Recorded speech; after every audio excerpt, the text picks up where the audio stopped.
In this video, we are going to see about the application of CAN, that is the explanation why the CAN bus is being used in these mentioned sectors or the industrial areas.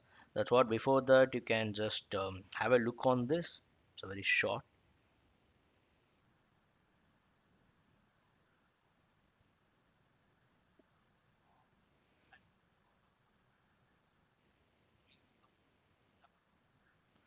So if you are using a Play Store, you can just download the app called Embedded World. If you are using App Store, you can just download Class Plus and give the ORG code as this.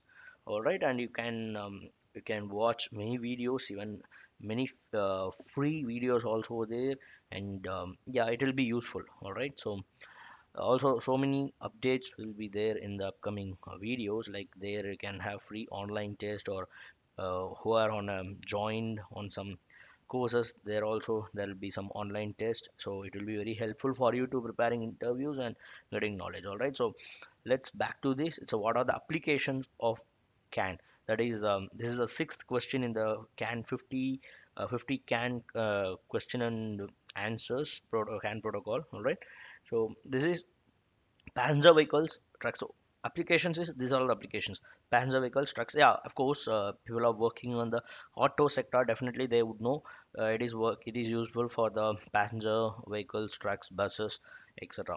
And even apart from this, you can have electronic equipment for aviation, navigation. What is the list out here? Industrial automation, elevators, escalators. Escalators, whatever you are using in your company, right? So there also you've been used the elevators, and the malls you have the escalators. So there you can see.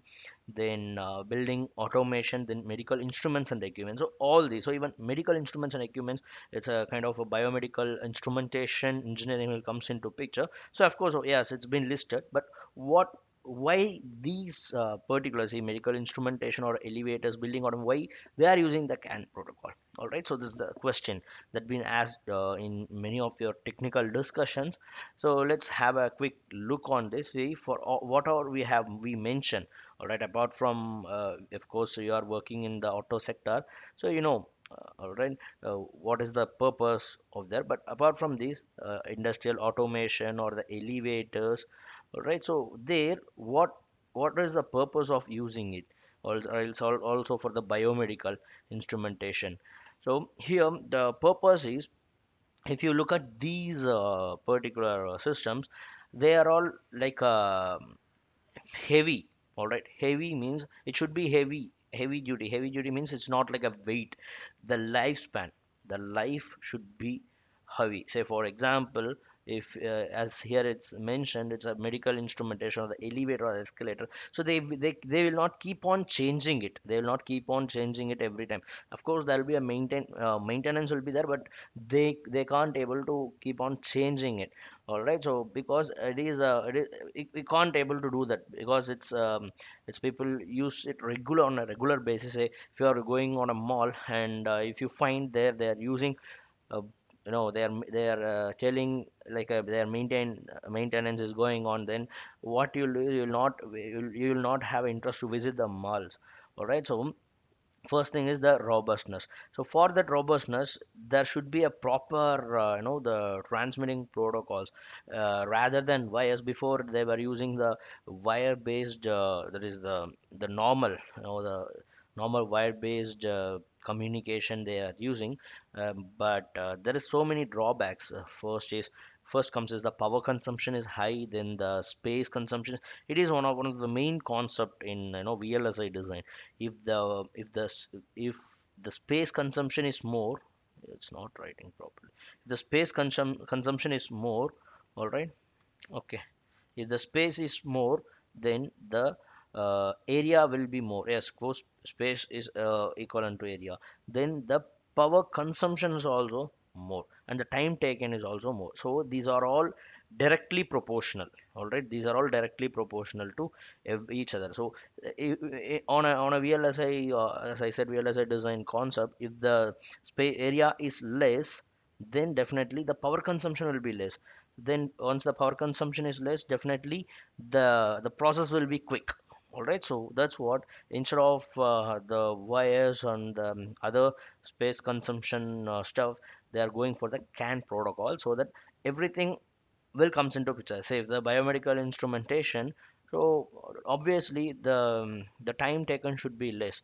Also, like you can consider some medical diagnosing tool, they may use the CAN protocol wherever it's required, because the microcontroller stuff is being well well defined to use such kind of things even for the elevators. So that is a one thing. Another thing is the fault tolerance. So that's the one main thing. Say if you see, consider the elevator is powered off. All right, so due to power off the elevator, so in your apartments or in some shopping malls, there is some, mostly in shopping malls there won't be any issue, because there would be some uninterrupted supply. But if you go for some apartments, there will be frequent power power disruption.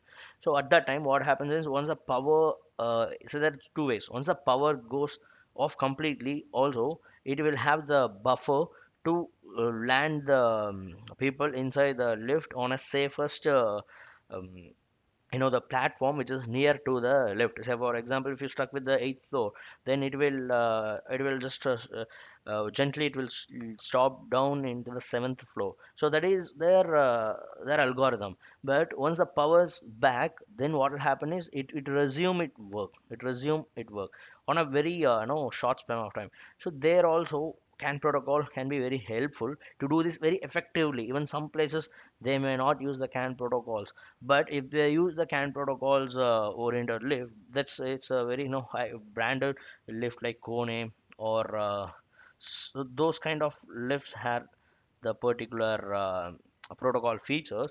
So even because of this, they are increasing the price. That is secondary. That we are not bothered about that. But the application. So these are all the application that you have to explain. If you're simply tells a scan protocol using in these, definitely it's not applicable. All right. So definitely next is aviation. So most of the embedded engineers or in auto, few people are shifted or they switched from arrow to auto also, so they must know. So in aviation also they are using the CAN protocol only. So then industrial, yes, definitely they are using, and industrial and building automation both are same kind of equipments, so they are using the protocol called CAN protocol. All right, so the reason is, these are here they are using, but the reason is because of these things, the robustness, the protocol which has to support the robustness, then which has to make the fault tolerance, and it should be the timings also, it is very quick. So and coming to this the cost effectiveness, economical. So even with this economical, they are charging much. But if you are going with some other very high end protocols like a flex race and all, then it would be highly, the charge would be high. So definitely it's not required as well. It's not like ABS or ESP that we are using like a auto, or the wheel dispatch for the airplane, so aviation. So it is just it is there is not that much quick reaction required for any of these. All right, so that's what the CAN protocol has been using. And yeah, that's it, and the next video we'll see about the upcoming questions.